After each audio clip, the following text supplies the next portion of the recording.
चलिए अब आगे उसके समझाते हैं। न्यूट्रिशन के बाद उसके आगे का टॉपिक समझा देते हैं। न्यूट्रिशन में हम आपको विटामिन बता दिए थे। विटामिन का नामकरण फंक ने किया था। ये कार्बनिक होता है, ये शरीर की रक्षा करता है। विटामिन ए के बारे में बी, सी, डी, ई और के, ये सारी चीज़ों के बारे में बता दिए थे।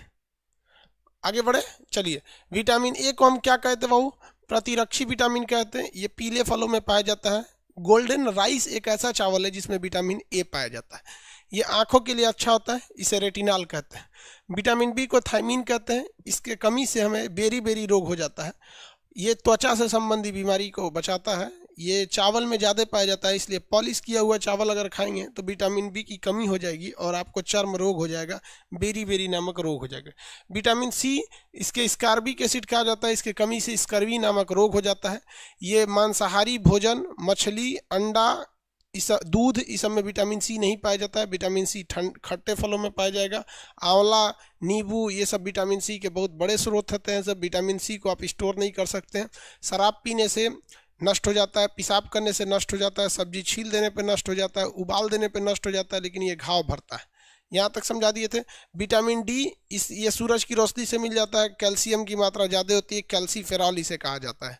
ये सनशाइन विटामिन कहते हैं, सबसे तेज़ी से बनता है। ये हार्मोन का भी काम करता है, सूरज की रोशनी से बना लेते हैं हम लोग इसे। आगे बढ़ जाए, आगे बढ़ जाए ना।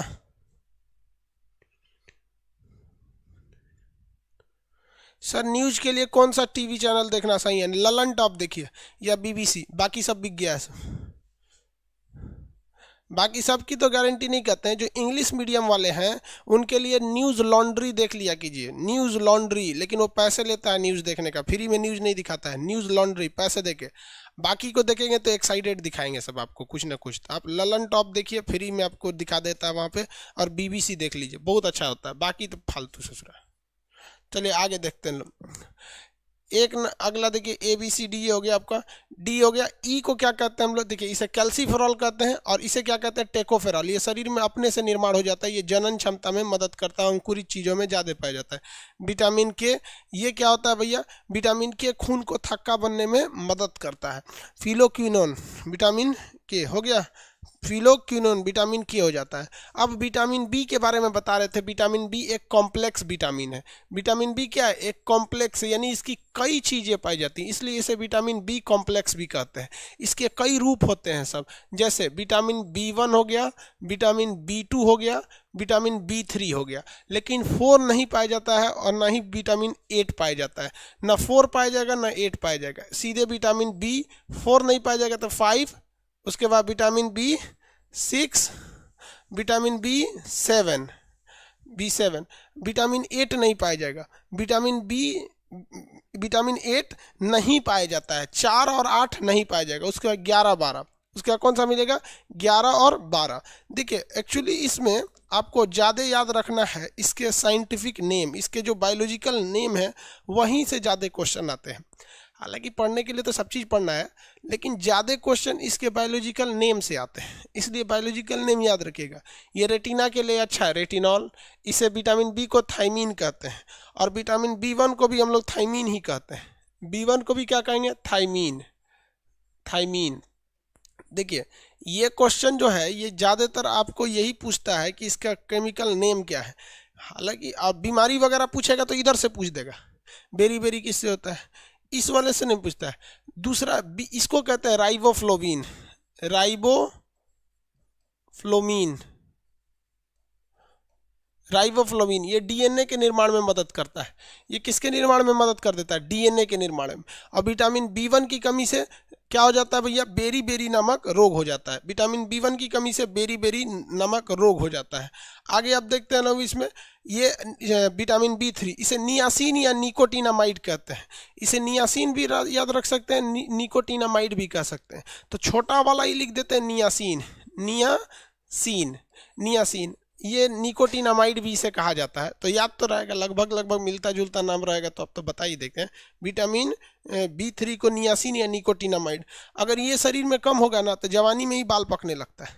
शरीर थोड़ा सा बाल जवानी में ही क्या होने लगता है, पकने लगता है, जिस वजह से थोड़ा सा त्वचा खराब लगने लगता है। बाल अगर पकने लगेगा तो किसी को भी खराब लगेगा। ये मूंगफली, गन्ना इत्यादि की चीज़ों में ज़्यादा पाया जाता है। आगे बढ़ जाते हैं हम लोग। इसके बाद आता है विटामिन B5। देखिए 5 को पेंटो कहते हैं। 5 को क्या कहते हैं, 5 को पेंटो कहते हैं। तो इस आराम से नाम हो जाएगा आपको पेंटो वाला चीज। तो ये पेंटोथाइमिन, पेंटोथेनिक एसिड। 5 से क्या होता है, पेंटो। इसे केमिकल नहीं याद रखते हैं केमिस्ट्री में। 5 को पेंटो, तो पेंटोथेनिक एसिड, तो इसे पेंटोथेनिक एसिड, ये याद रखना एकदम सिंपल है। 5 है तो पेंटोथेनिक एसिड, पेंटोथेनिक एसिड। ये भाई साहब ये त्वचा में दाग दे देता है, सफ़ेद सफ़ेद जो दाग होता है ना त्वचा में, तो सफ़ेद दाग इसके कारण हो जाता है पेंटोथेनिक एसिड की वजह से। पेंटोथेनिक एसिड, इस सब को पाने के लिए एक को विटामिन खा लीजिए। एगो गोली आती है विटामिन B कॉम्प्लेक्स की, उसमें ये सारा चीज़ रहेगा। पेंटोथेनिक एसिड, ये कौन सा हो जाएगा भैया, विटामिन B5 का। तो 5 याद रखना तो सिंपल है। सर कम उम्र के बाल पकने का कोई उपाय बताइए प्लीज़। इसका बहुत कम में उपाय है भैया। इसके लिए विटामिन B3 की मात्रा बढ़नी चाहिए। होम्योपैथ में दवाई है इसकी, अब वहाँ मिलेंगे आप लोग को। बाल उल पकने की समस्या दूर होगा, टेंशन नहीं लीजिएगा, बाल उल ऐसे ही झड़ना कम हो जाएगा। लड़कों में टेंशन ज़्यादा होता है। आगे जब सीजोफ्रेनिया बताएंगे ना, तब उसमें थोड़ा सा आप लोग को समझ में आएगा ना, हम लोग को भी ऐसा समस्या से जूझ रहे हैं लोग। आगे दे, पूरे 12 जरूरी याद करना है कैसे, अभी देखते चलिए। एक आदमी कर रहे हैं सर पूरा याद कैसे करें, अभी याद हो जाएगा, आप टेंशन नहीं लीजिए, अभी याद हो जाएगा आपको। इसके बाद कौन आएगा, विटामिन B6 आएगा। इसे पायरिडॉक्सिन कहते हैं। विटामिन B6 को पायरिडॉक्सिन, इसे विटामिन B6 को क्या कहेंगे, पायरिडॉक्सिन। विटामिन B6 पायरिडॉक्सिन, ये कॉम्प्लेक्स विटामिन होता है B6 पायरिडॉक्सिन। इसकी कमी से ना त्वचा संबंधी रोग होता है। देखिए जितना विटामिन B है ना, ये भी सब त्वचा संबंधी रोग उत्पन्न करता है। इसके बाद विटामिन B7 आता है, इसको अच्छे से याद रखिएगा। विटामिन B7 को हम लोग बायोटीन भी कहते हैं और विटामिन H भी कहते हैं। विटामिन B7 को हम लोग क्या कहते हैं, बायोटीन कहते हैं। और इसी को विटामिन H कहा जाता है। विटामिन H कुछ भी नहीं है, बल्कि विटामिन B7 को ही लोग क्या कहते हैं, विटामिन H कहते हैं। बायोटीन होता है। विटामिन B7 को ही विटामिन H कहा जाता है। दोनों एक ही चीज़ है। ये क्या है, इसका बायोटीन के नाम से जाना जाता है। विटामिन B7 को इसे बायोटीन के नाम से भी आप जान सकते हैं। समझ में आ गया कि नहीं आएगा। सल्फर में इसकी मात्रा ज़्यादा पाई जाती है। अगर ये कम रह जाएगा ना, तो आपको लकवा वगैरह होने लगेगा, शरीर में दर्द करने लगता है। इसकी सल्फर में इसकी मात्रा ज़्यादा होती है। विटामिन B7 को क्या कहेंगे, बायोटीन। एक बार दोबारा देखते हैं केमिकल नाम, एक बार दोबारा। पहले इधर सिंपल विटामिन के देखते हैं। रेटिना के लिए अच्छा रेटिनॉल। विटामिन B को विटामिन B1 कहिए या B कहिए, इसे क्या कहेंगे भैया, भाई B2 को क्या कहते हैं, थाइमिन। आगे बढ़े, विटामिन C को क्या कहते हैं, विटामिन C को क्या कहेंगे, ascorbic acid. Vitamin D calcium होता है, हड्डियों के लिए विटामिन D अच्छा होता है, कैल्सीफेरॉल। E टेकोफेरॉल, E क्या होता है, टेकोफेरॉल। विटामिन K को क्या कहेंगे, राइबोफ्लोविन। विटामिन E को हम लोग क्या कहेंगे, टेकोफेरॉल। विटामिन E को टेकोफेरॉल कहते हैं, और इसको फिलोक्विनोन कहेंगे। विटामिन K को फिलोक्विनोन। और विटामिन H को तो विटामिन B7 ही है, बायोटीन है, बायोटीन। अब देखिए B1 क्या है, थाइमिन। B1 थाइमिन, B कहिए थाइमिन या B1 कहिए थाइमिन। B2 राइबोफ्लोविन है, B2 राइबोफ्लोविन DNA के लिए जरूरी होता है। B3 के दो ठो नाम है, नियासिन या निकोटिनामाइड। B4 होता नहीं है, 4 ना ही 4 होता है और ना ही 8 होता है, ये दोनों नहीं होते हैं। 5 को पेंटोथेनिक एसिड, 6 को पायरिडॉक्साइन। 5 को याद रखें पेंटोथेनिक, 6 उसी से सटल है तो पेंटोथेनिक हो जाएगा, तो पायरिडॉक्साइन। B7 को बायोटीन, देखिए B7 बायोटीन, इसी को क्या कहेंगे, विटामिन H कहते हैं। इसे क्या कहेंगे, विटामिन H के नाम से जाना जाता है। अब आता है विटामिन B11, इसे फॉलिक एसिड के नाम से जाना जाता है। इसे एनीमिया हो जाता है, फॉलिक एसिड। ये उतना इंपॉर्टेंट नहीं है विटामिन जितना 12 एसिड ये है। ये फॉलिक एसिड, इसे फॉलिक एसिड कहते हैं। एनीमिया नामक रोग हो जाता है इससे, और ये बहुत ज़रूरी है। आप सबको पता है कि विटामिन B12 में कोबाल्ट पाया जाता है। विटामिन B12 में क्या पाया जाता है, कोबाल्ट पाया जाता है। तो कोबाल्ट से ही रिलेटेड इसका नाम ही है साइनोकोबालामीन। साइनो को बालामीन, साइनो कोबालामीन दोनों इसी से जुड़ा हुआ है। इसमें क्या पाया जाता है? कोबाल्ट पाया जाता है। साइनो कोबालामीन, इसमें क्या पाया जाएगा? कोबाल्ट पाया जाएगा। ये कई बार क्वेश्चन पूछा हुआ है, इसलिए इसको जरूरी है याद रखना। 4-5 बार बोलेंगे अपने से याद हो जाएगा। 4-5 बार अगर बोलेंगे तो अपने से याद हो जाएगा। साइनो कोबालामीन।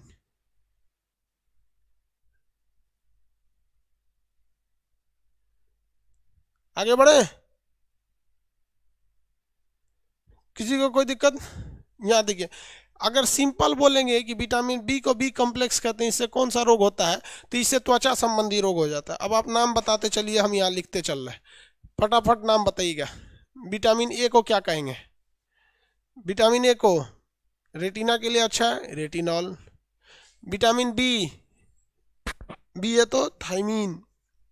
विटामिन डी क्या बताएंगे? विटामिन डी याद कैसे रखेंगे? हड्डियों के लिए कैल्शियम जरूरी है, तो कैल्सीफेरॉल। आईसी से सट ले, ई है टेकोफेरॉल, टेकोफेरॉल। विटामिन के फिलोक्विनोन, विटामिन के को क्या कहेंगे? Phylloquinone, phylloquinone. सी को एस्कार्बिक एसिड, सी को क्या कहेंगे? Ascorbic acid. ये याद रखने में दिक्कत नहीं होता होगा आप लोग को, 4-5 बार लिख के याद रखेंगे, आराम से हो जाएगा। रेटिनॉल ए, थायमीन बी, सी को क्या कहेंगे? एस्कार्बिक एसिड, डी कैल्सीफेरॉल, ई टेकोफेरॉल, के फिलोक्विनोन, एच तो विटामिन एच को बायोटीन कहते हैं, B7 वही है। अब विटामिन बी का कॉम्प्लेक्स वाला जो रूप होता है, चलिए फटाफट बताएंगे। B1 थायमीन, केमिकल नेम याद रखिएगा, यही पूछता है। B1 thymine. चलिए तो बताइए, तो B2, B2 सिंपल है यार, इतना देर में आंसर आ जाना चाहिए। B2 का राइबोफ्लोविन। B3 दो ठो नाम होता है, निकोटिनामाइड या नियासिन, निकोटिनामाइड या नियासिन। तंबाकू वगैरह में निकोटीन होते हैं सर। 4 तो होता नहीं है, एक ही बार 5 होगा, तो 5 को पेंटोथेनिक एसिड, पेंटोथेनिक एसिड। 6 को पायरिडॉक्सिन, 7 को बायोटीन, इसी को विटामिन एच भी कहते हैं। 8 होगा नहीं, न 9 होगा, न 10 होगा, विटामिन 11 होगा, फॉलिक एसिड। 12 क्या हो जाएगा? साइनोकोबालामीन। 12 क्या हो जाएगा? साइनोकोबालामीन। 12 साइनोकोबालामीन। किस विटामिन में कोबाल्ट पाया जाता है? तो साइनोकोबालामीन। इससे एक बीमारी हमेशा याद रखिएगा, पर्सीनियस एनीमिया, चरक टाइप का पूरा शरीर हो जाता है। पर्सीनियस एनीमिया B12 से हो जाता है, एनीमिया नहीं, पर्सीनियस एनीमिया B12 से हो जाता है। इसको आप लोग एक चिरकुट पे लिखिए, तुरंत फटाफट लिखिए। अपने पास एक चिरकुट रखे होंगे, वहाँ खटाखट खटाखट उसका नाम लिख दीजिए। थोड़ा बहुत भी लिख देंगे, जैसे मान लीजिए इसका थाइमीन है, तो बस ऐसे भी लिख देंगे थाइमीन सही है। B3 का क्या चीज़ है? तो भैया इसका पेंटोथेनिक एसिड है, या मैं सॉरी थाइमीन इसका थोड़ी होता है, B1 का थाइमीन होता है, बस ऐसे थाई लिख देंगे। राइबोफ्लोविन, राइबो लिख दीजिएगा।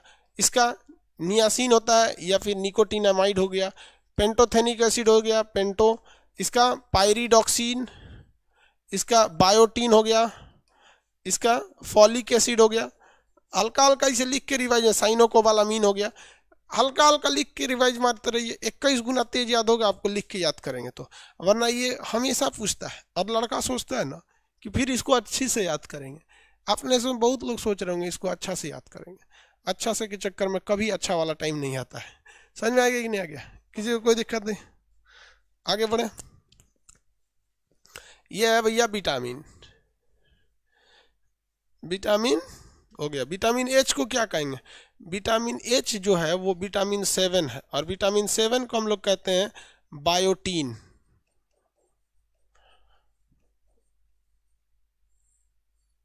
क्या कहेंगे इसे? बायोटीन के नाम से जानते हैं। आगे बढ़े, आगे जो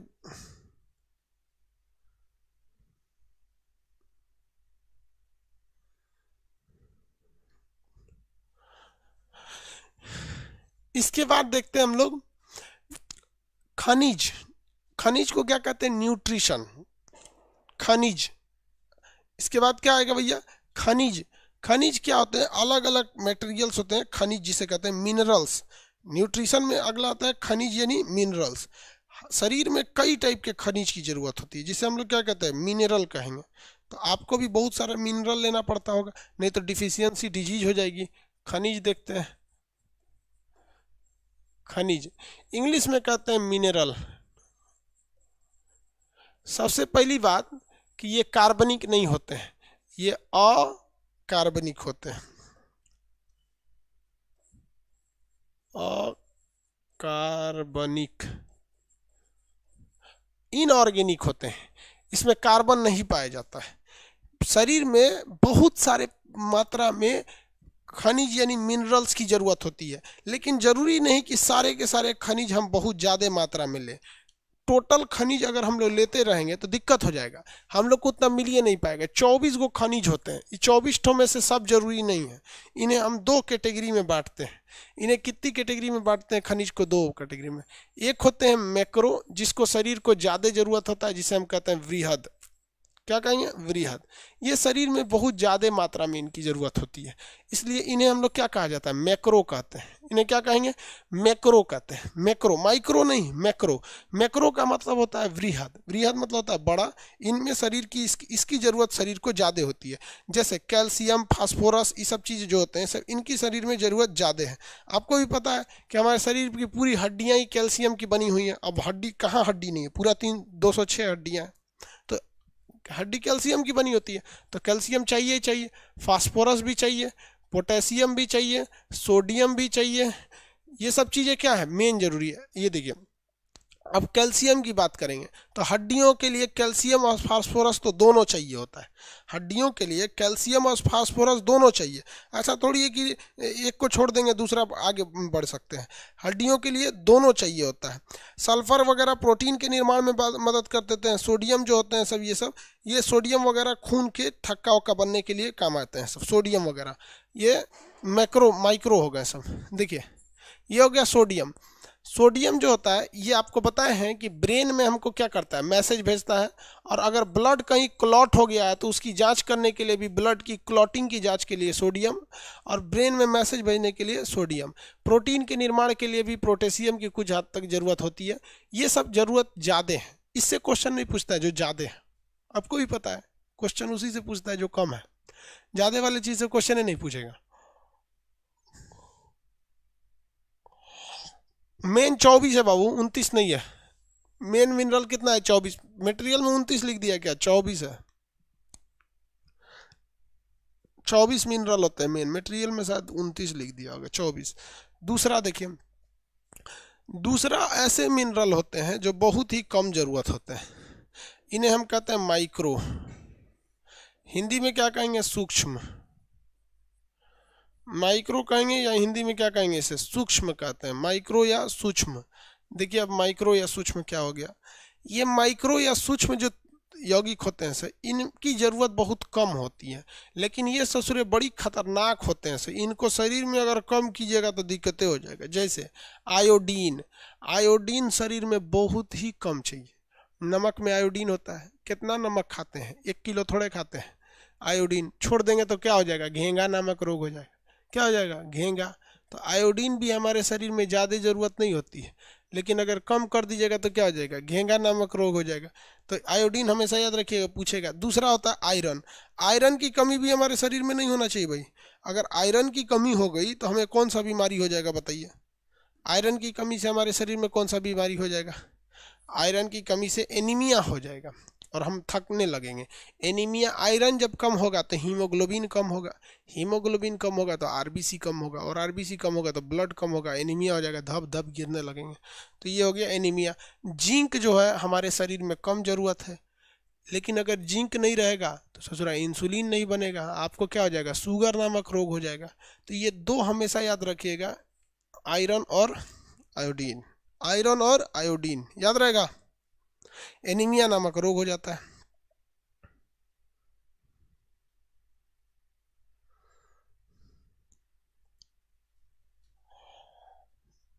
चलिए यहाँ देखिए, माइक्रो उसे कहते हैं जिसकी ज़रूरत बहुत ही कम है। जिसकी ज़रूरत बहुत ही कम है उसे माइक्रो कहते हैं। जैसे आयोडीन नहीं लेंगे तो घेंगा हो जाएगा। लोहा, ये शरीर में इसकी ज़रूरत है, नहीं लेंगे तो एनीमिया हो जाएगा और शरीर कमज़ोर हो जाएगा। देखिएगा ना, अब देखिए यहाँ देखिए, समझिए। आयरन कहाँ पाया जाएगा भाई? हमारे शरीर में आयरन की गोली भी आती है। आपको पता है कि ब्लड के अंदर क्या पाया जाता है? आरबीसी। आरबीसी के अंदर क्या पाया जाता है? हीमोग्लोबिन। और हीमोग्लोबिन के अंदर क्या पाया जाता है? आयरन पाया जाता है। यानी जिसके शरीर में आयरन ज़्यादा है उसका हीमोग्लोबिन ज़्यादा, आरबीसी ज़्यादा, ब्लड ज़्यादा, खून ज़्यादा खोलेगा, बिखियाएगा ज़्यादा।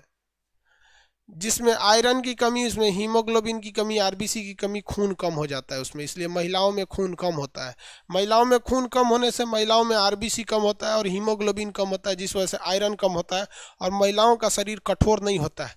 अगर कोई महिला एक मुक्का मारेगी आपको तो उतना असर नहीं करेगा, अगर कोई पुरुष अगर हुमच दिया तो ज़्यादा असर कर देगा।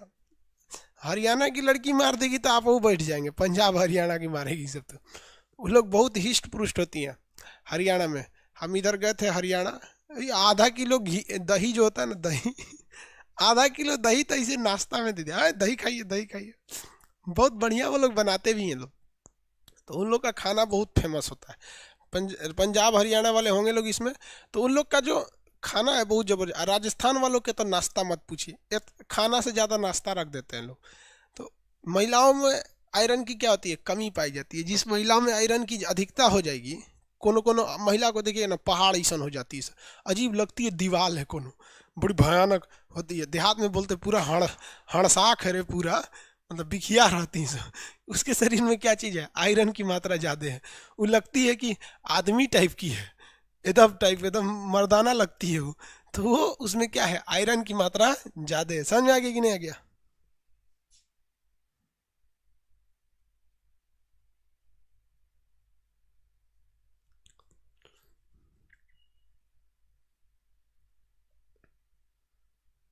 आगे बढ़े।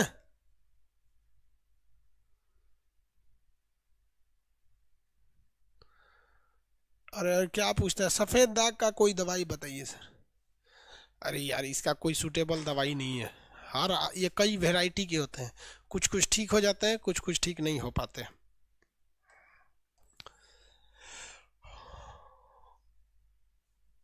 चलिए देखिए, ये हो गया माइक्रो, ये हो गया मैक्रो। अब इसके बाद पानी वगैरह तो बता ही दिए। एक और चीज़ हम आपको बताए थे, रसेज बताए थे आपको। देखिए तो बाबू, हम आपको 7 को चीज़ बताए थे, देखते हैं याद है कि नहीं आपको। कार्बोहाइड्रेट,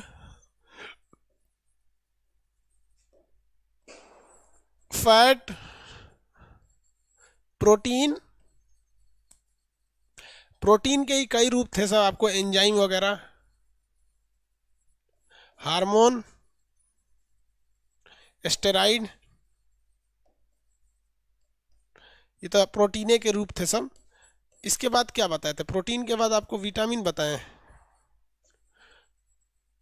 विटामिन बताए थे। विटामिन के बाद जल बताए थे।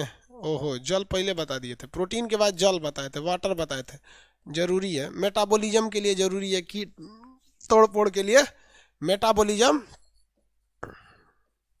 मेटाबॉलिज्म के लिए एंजाइम और पानी दोनों जरूरी है। उसके बाद बताए थे शायद आपको विटामिन, विटामिन। और विटामिन के बाद बताया आपको मिनरल। अब एक बच गया आपका 7वां, रसेज, रुक्षांश। रुक्षांश को कहते हैं मोटा चारा, मोटा चारा, मोटा चारा। देखिए हमारे शरीर में ना रसेज की भी मात्रा ज़्यादा होता है। हम लोग बहुत छोटा छोटा चीज़ खाते हैं, मोटा चारा नहीं खाते हैं। ये मोटा चारा जो होता है ना, ब्लड को क्या करता है? स्टोर करके रखता है। ब्लड को क्या करता है? स्टोर करके रखता है। उसके अंदर पानी वगैरह को क्या करता है? स्टोर कर लेता है। अब देखिए, मोटा चारा क्या होता है? जैसे मोटा चारा में मतलब ये मत समझिएगा बाजरा ज्वार गेहूँ, जैसे जो जालीदार चीज़ें होते हैं सब, मतलब साग वगैरह देख रहे हैं, साग, साग क्या है? घास भूस टाइप का है। तो उस टाइप के खाना को हम क्या कहते हैं? रसेज कहते हैं। जैसे किसी भी फल का छिलका वो किस में चला आता है? रुक्षास में चला आता है। जैसे नेनुआ छीलिए नहीं तो उसका जो छिलका फेंक देते हैं वो किस में चला जाता है? रुक्षास में। वो पानी को बहुत ज़्यादा सोख लेता है, तो उसकी कुछ मात्रा का रहना जरूरी है। ये बेसिकली कहाँ पाया जाता है? रुक्षास में। ये छिलका में पाया जाता है किसी चीज़ के। तो ये शरीर में ज़्यादा ज़रूरत नहीं होता है, लेकिन अगर इसको ले लेंगे तो ज़्यादा फायदा करता है। लेकिन हम लोग टेस्ट के लिए रुक्षास को खाते नहीं है, कहते हैं कि टेस्ट खराब हो जाएगा, और वाकई ससुरा टेस्ट वाद तो खराब ही कर देता है यहाँ पर, किसी को कोई दिक्कत नहीं। तो ये रुक्षास हो गया। यहाँ पर छिलका वगैरह में चीज़ में क्या पाया जाता है, रुक्षास मोटा होता है। यहाँ किसी चीज़, अब हर चीज़ के छिलका थोड़े खा सकते हैं, नारियल का छिलका नहीं ना खाएंगे, वो तो मैल छोड़ाने के काम में आता है। जब मैल नहीं छूटता है ना, तो देहात में नारियल के छिलका से लोग मैल छोड़ाते हैं, और नहीं तो ईंटा रख ले रहते हैं वो झावा, उससे छिड़ा देते हैं। और CBSE वाला ने एगो दुकोंची मच्छरदानी रख ले रहता है, वो मच्छरदानी से मैल छोड़ाता है। वहाँ पे देहात में ना ईंटा रख ले रहता है झावा, वो ईंटवा CBSE वालों को देंगे ना तो बकोट लेगा सब अपना, बहुत सुखवार होता है सब। तो ये समझ में आ गया रसेज वगैरह। आगे बढ़े।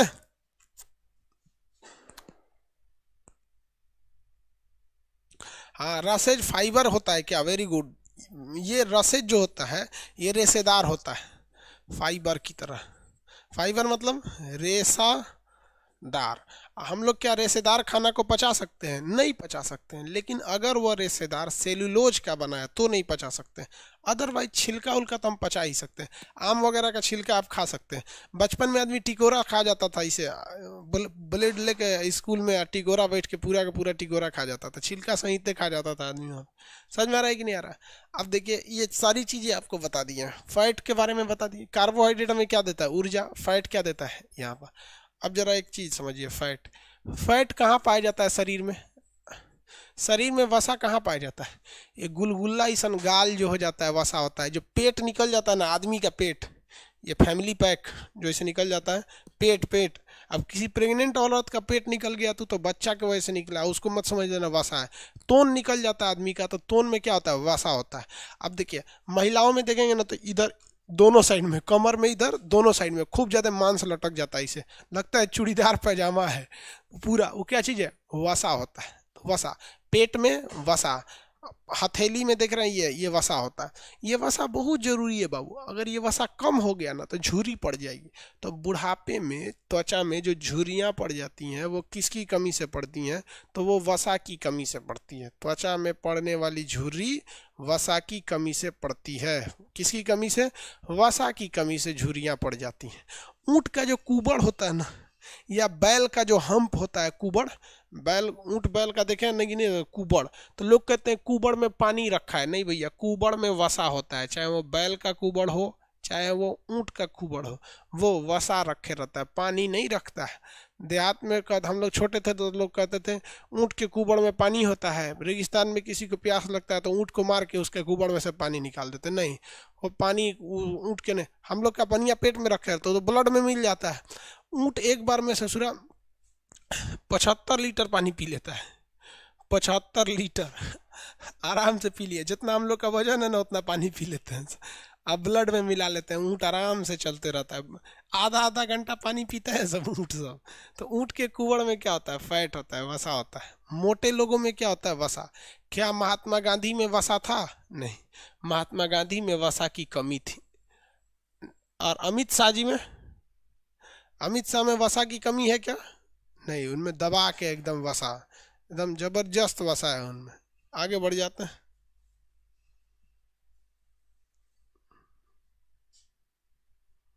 हाँ, अमित शाह में बस भरपूर है।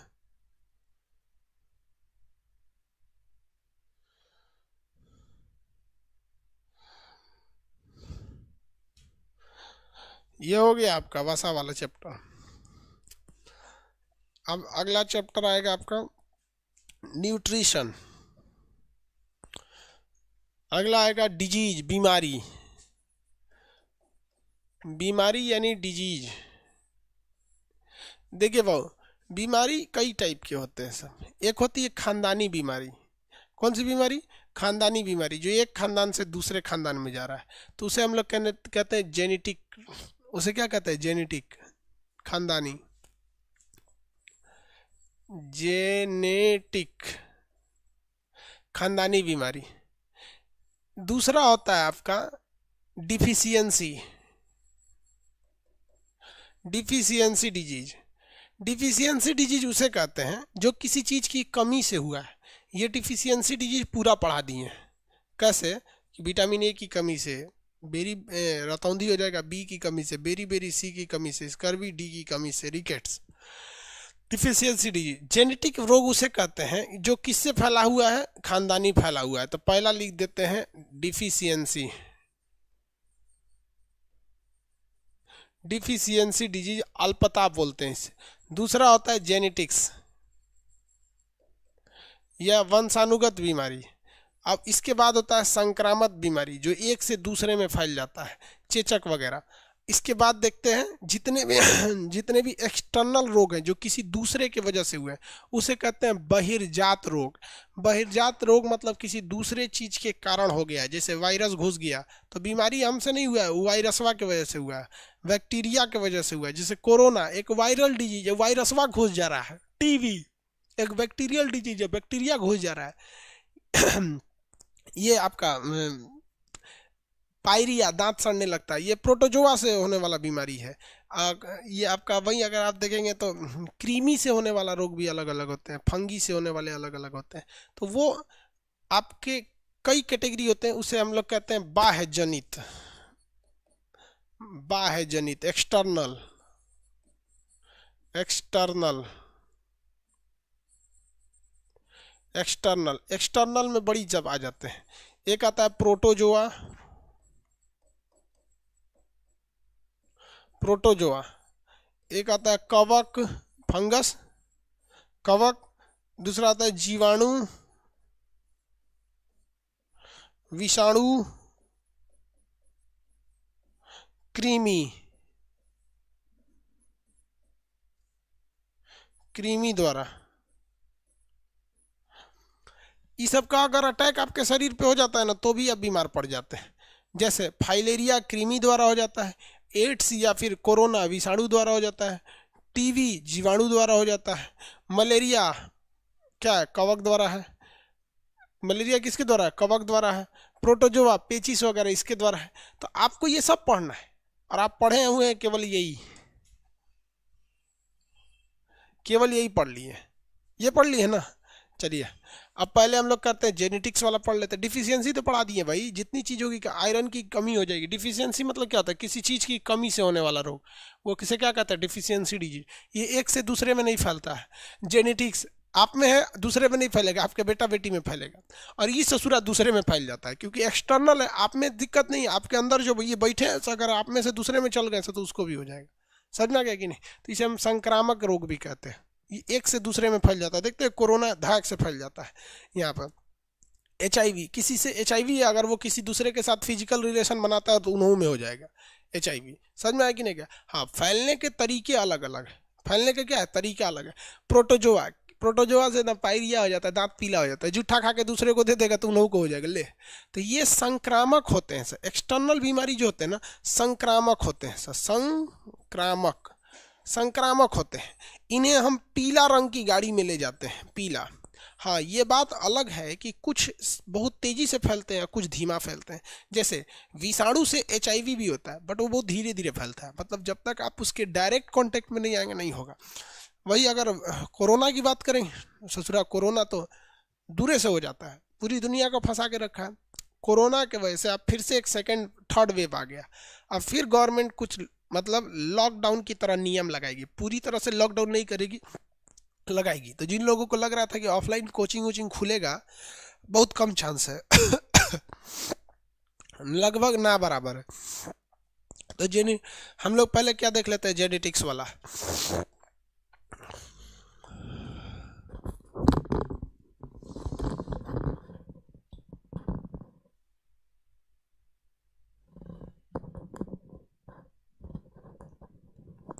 आगे देखते हैं, हेयर फॉल के बारे में सब गुरुजी बता देंगे, तो डॉक्टर लोग क्या करेंगे लोग। बाबू अब आप बताइए ना, आप कहेंगे गुरुजी ऑपरेशन कर दीजिए, डॉक्टर तो क्या करेगा सर। इसमें कई बीमारी होती हैं सर। एक होता है कलर ब्लाइंडनेस, कलर ब्लाइंडनेस जिसे हम लोग कहते हैं रक्त वर्णांधता, रक्त वर्णांधता, कलर ब्लाइंडनेस। ये आंख चैप्टर में पढ़ा दिए हैं और फिजिक्स में इसको पढ़ाएंगे। इसमें लाल और हरा रंग नहीं दिखता है, लाल हरा दिखेगा, हरा लाल दिखेगा। इसे हम लोग रक्त वर्णांधता कहते हैं, रक्त वर्णांधता, रक्त वर्णांधता कहते हैं, इसमें लाल और पीला रंग नहीं दिखता है। ये खानदानी बीमारी, जिसको होगा उसमें चला जाएगा। हीमोफोलिया,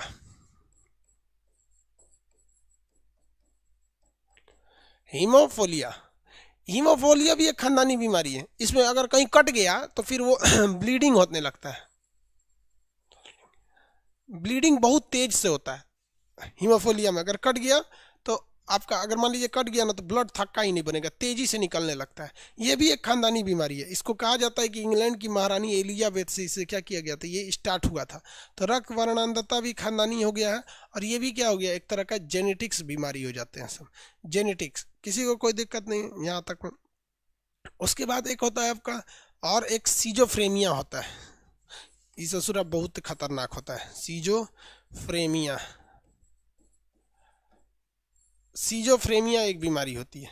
ये एक्चुअली रिलेटेड है ब्रेन से। किससे रिलेटेड है? ब्रेन से। इसमें दो प्रॉब्लम होता है सीजोफ्रेनिया में, ज़्यादातर स्टूडेंट इसके प्रभावित होते हैं सब। ये भी एक तरह का कहेंगे ना, तो ये भी खानदानी टाइप की बीमारी है। सीजोफ्रेनिया भी एक तरह का खानदानी बीमारी है। हालांकि ये होता ब्रेन में केमिकल डिसबैलेंस से है। केमिकल डिसबैलेंस ये ब्रेन में ये आता है, और उसके बाद ये आपके खानदान यानी जेनेटिक्स में ये चला जाता है। इसका इलाज भी होता है, हालांकि ऐसा नहीं है कि ये मतलब लाइलाज बीमारी है। इसका बहुत सिंपल सा इलाज भी होता है यहाँ पर सीजोफ्रेनिया का।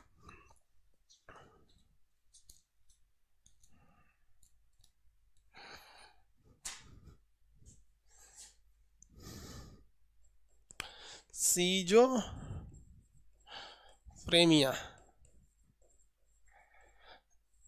ये ब्रेन से। देखिए, सबसे पहले कोई एक आदमी इसे अडॉप्ट करता है। जैसे मान लीजिए हमने इसको अडॉप्ट कर लिया, मेरे दिमाग में केमिकल इनबैलेंस हो गया और हमें सीजोफ्रेनिया हो गया। अब मेरे बच्चे में जाने की संभावना बहुत बढ़ गई। हमको हमारे पिता से नहीं मिला, लेकिन हम कुछ उल्टा सीधा खा लिए, या बहुत ज़्यादा टेंशन ले लिए, या बहुत ज़्यादा कुछ मेरे साथ दुर्घटना हुआ, कुछ ना कुछ इनबैलेंस हुआ था मेरे शरीर में, तो ब्रेन में इनबैलेंस हो जाता है, जिससे हमें क्या हो जाता है, सीजोफ्रेनिया हो जाता है। आज हिंदुस्तान में 10% लोग इससे प्रभावित हैं, और उन्हें पता ही नहीं चलता कि प्रभावित है। ये किससे रिलेटेड बीमारी है? ब्रेन में है। ये क्या होता है? Chemical imbalance, imbalance, chemical imbalance हो जाता है ये सीजोफ्रेनिया नामक बीमारी से। आगे बढ़ जाए, केमिकल इनबैलेंस हो जाता है यहाँ पे। इसमें दो तरह की समस्या आती है, बहुत ज़्यादा समस्या आ जाती है, दो तरह का। इसमें एक होता है डेल्यूशन और एक होता है हेलुसिनेशन। डेल्यूशन बहुत लोगों में होता है, हेलुसिनेशन बहुत कम लोगों में होता है। देखिए, पहला होता है हेलुसिनेशन। हेलुसिनेशन होता है, इसके बाद होता है डेल्यूशन, और एक होता है निगेटिव इम्पैक्ट। ये तीन समस्याएं इसमें बहुत भयानक होती है, चाहे वो हेलुसिनेशन हो या निगेटिव एवोल्यूशन हो। डेल्यूसिनेशन में डबल एल होता है, निगेटिव एवोल्यूशन, ये क्या होता है हेलुसिनेशन? हेलुसिनेशन एक ऐसी भी, कौन सी कमेंट करता है सब इतना?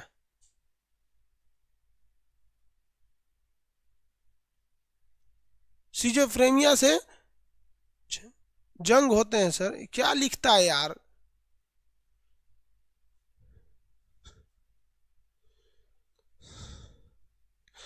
पता नहीं क्या लिख देता है सब।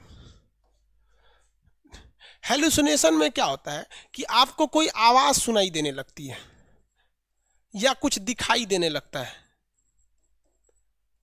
बट वो रियल में नहीं रहता है। आपका ब्रेन एज्यूम कर लेता है, जैसे आप अकेले में बैठे अचानक आवाज सुनाई देने लगेगा तो आदमी डर जाता है, अरे सोच रहा है क्या हुआ है। अरे भाई, उसका ब्रेन जो है, आपको पता है कि ब्रेन का कार्पोरा और पेंडिकल देखने और सुनने का काम करता है, उसमें केमिकल इनबैलेंस हो गया, आपके शरीर में कुछ कुछ चीज़ की मात्रा घट बढ़ गई है वहाँ से, तो उसको क्या हो जाता है, हेलुसिनेशन हो जाता है।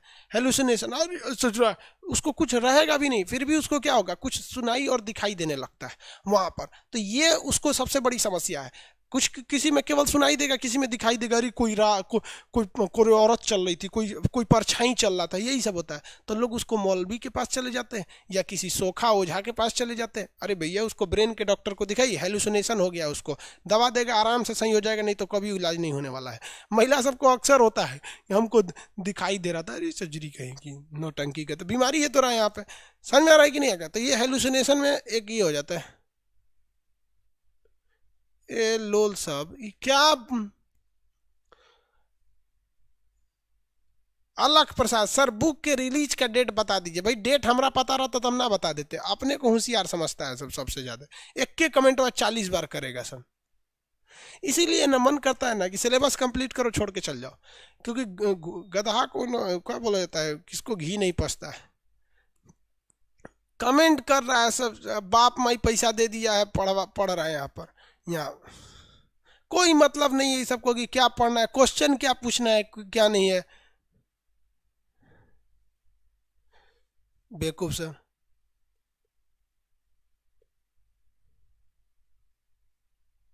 एगो मुन्ना भाई MBBS बोल रहा है यहाँ पे।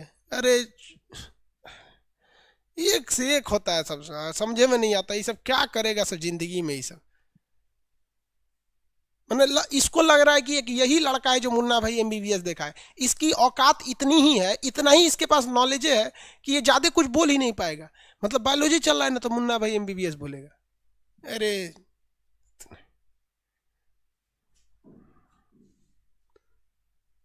सिजोफ्रेनिया एक ब्रेन की बीमारी है, ससुरे तुम लोग किसी काम के नहीं हो। सिजोफ्रेनिया एक खानदानी बीमारी है, एक ब्रेन से रिलेटेड बीमारी होती है, ठीक है। ब्रेन में एक और बीमारी होता है अल्जाइमर, और ब्रेन में एक और बीमारी होती है जिसका नाम होता है आपका मेनिंजाइटिस। ये 3 बीमारी ब्रेन का याद रखना बाबू, सिजोफ्रेनिया, अल्जाइमर। सिजोफ्रेनिया के बाद क्या आ जाता है, अल्जाइमर, और अल्जाइमर के बाद क्या हो जाता है आपका एक मेनिंजाइटिस।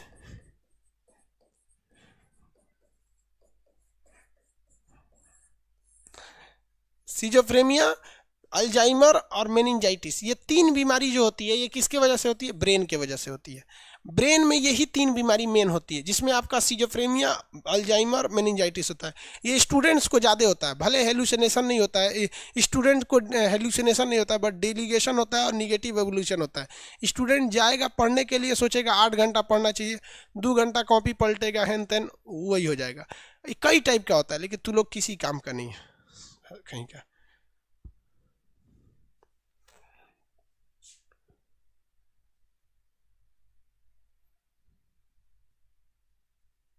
टर्नर सिंड्रोम के बारे में बताइए। अरे टर्नर सिंड्रोम के बारे में बताएं, मतलब घोंचू है साला, इसको पता नहीं है कि टर्नर सिंड्रोम पढ़ना कहाँ है। कोशिका में पढ़ा दिए आपको सिंड्रोम के बारे में।